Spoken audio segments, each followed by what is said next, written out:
আসসালামু আলাইকুম। আপনি যদি ইমো ব্যবহার করেন, আপনি যদি সারাদিন ইমোতে থাকেন তাহলে কেউ বুঝতে পারবে না আপনি অনলাইনে আছেন। সবাই আপনাকে অফলাইন দেখবে, কেউ বুঝতে পারবে না আপনি অনলাইনে আছেন। এই সেটিংটি করার জন্য আপনি সর্বপ্রথম ইমোতে ক্লিক করবেন। ইমোতে ক্লিক করার পরে নিচে লেখা আছে প্লাস, আপনি প্লাসে ক্লিক করবেন। তারপরে মোরেতে ক্লিক করবেন। তারপরে সিকিউরিটি এন্ড প্রাইভেসি এখানে ক্লিক করবেন। তারপর একটু নিচে যাবেন। নিচে লেখা আছে online status and last seen, আপনি এখানে ক্লিক করে দিবেন।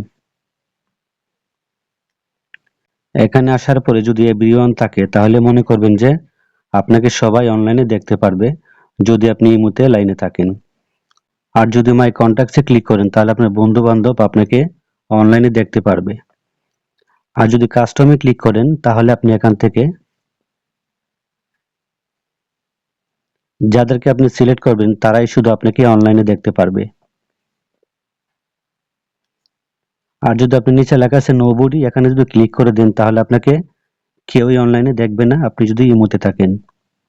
আমার এখানে এভরিওয়ান দেওয়া আছে, আমি এখানে নোবডি করে দিলাম যাতে আমাকে কেউ অনলাইনে না দেখে।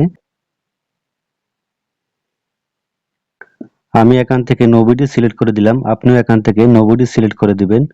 যদি আপনি নোবডি সিলেক্ট করে দেন তাহলে আপনি সারাদিন অনলাইনে থাকলেও কেউ বুঝবে না আপনি অনলাইনে আছেন বা ইমোতে আছেন। তো এই ছিল আজকের ভিডিও। যদি ভিডিওটি ভালো লাগে চ্যানেলটি সাবস্ক্রাইব করবেন, ভিডিও থেকে লাইক দিবেন। সবাই অনেক ভালো থাকবেন।